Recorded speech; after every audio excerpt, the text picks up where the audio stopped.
ஓம் சாய்ராம். எனது அருமை பிள்ளையே, வாழ்க்கை ஒரு வட்டம். இன்று நீ பிறர்க்கு என்ன செய்கிறாயோ, நாளை பிறரும் உனக்கு அதையே செய்வார்கள். இதுதான் உண்மை. இந்த யதார்த்தத்தை புரிந்து கொண்டு வாழ பழகிக்கொள். உன் நெருங்கிய இரத்த பந்த உறவான ஒன்று உன்னை காயப்படுத்துகிறது, மற்ற உறவுகள் முன் அவமானப்படுத்துகிறது என்பதற்காக நீ அவர்களை சபிக்கவோ திட்டவோ செய்யாதே. நாளை அது உனக்கே 10 மடங்காக திரும்பும் என்பதையும் தற்போது உன் வாழ்க்கையில் நடந்த ஒரு சம்பவத்தால் புரிந்திருப்பாய். சரிதானே? சரிதான் என்றால் ஆம் சாயப்பா என்று பதிவிடு. உண்மையில் நீ எதுவும் பேசி இருக்க மாட்டாய், ஆனால் அவர்கள்தான் ஆரம்பித்திருப்பார்கள். அந்த இரத்த பந்த உறவானது தான் உன்னை காயப்படுத்தியோ அவமானப்படுத்தியோ இருக்கும். அந்த நேரத்தில் நீ என்ன செய்திருக்க வேண்டும்? உடனேயே உன்னிடம் திரும்பி வம்பிற்கே வராத அளவிற்கு அவர்கள் மூக்குடைய அன்றே திருப்பி கேட்டிருக்க வேண்டும் அல்லவா? ஆனால் அன்று நீ எதுவும் பேசாமல், அன்று மன்னித்தும் விட்டு, ஏதோ புரியாமல் பேசுகிறார்கள் என்று மன்னித்தும் விட்டாய் அல்லவா?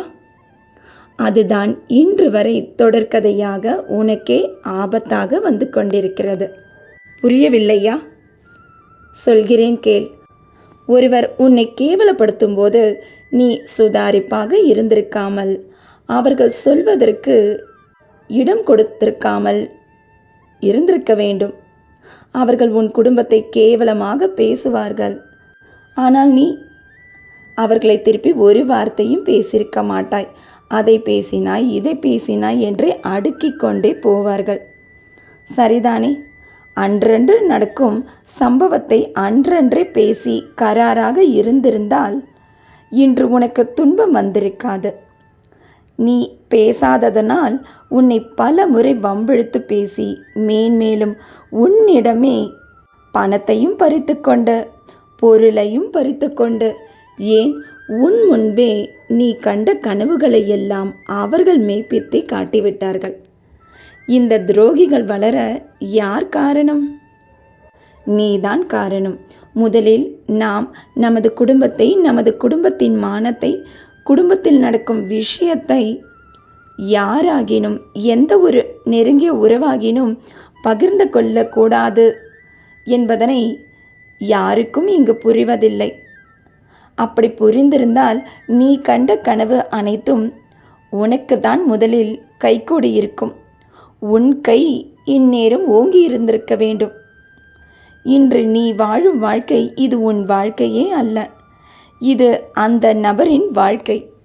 உனக்கு எப்படி வந்தது என்று தானே கேட்கிறாய்? உன்னிடம் வேண்டுமென்றே பேசி பலமுறை வம்பிழுத்தி உனக்குள் எதிர்மறை ஆற்றலை கொடுத்து விட்டார்கள். ஆனால் அந்த எதிர்மறை ஆற்றலை அவர்களுக்கு அன்றே நீ தந்திருக்க வேண்டும்.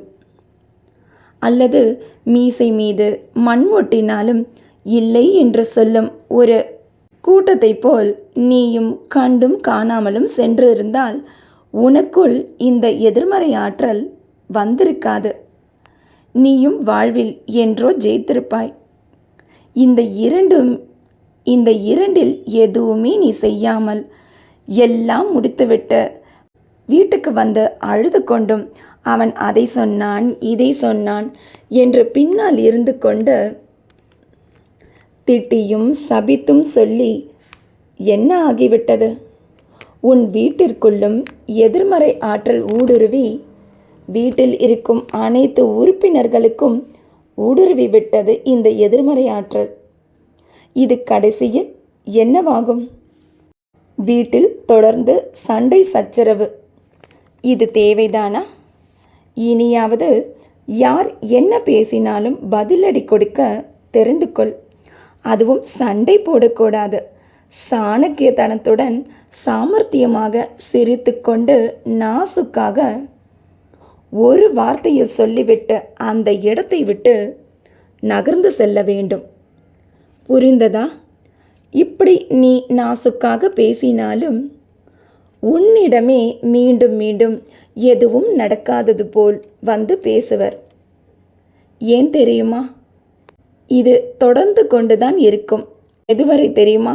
நீ வளரும் வரை, நீ முன்னேற்ற பாதையில் கால் வைக்கும் வரை, நீ திருப்பி பதிலடி கொடுக்கும் வரை.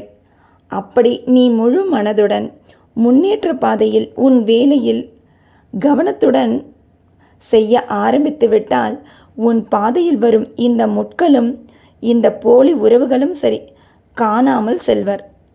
எனது இந்த தெய்வ வாக்கினை நீ இன்று இரவோடு கேட்டுவிட வேண்டும் என்று ஆசைப்பட்டேன். நல்லது, சந்தோஷம் பிள்ளையே. நாளை வெள்ளியில் உனக்கான பெருமகிழ்ச்சி காத்திருக்கிறது.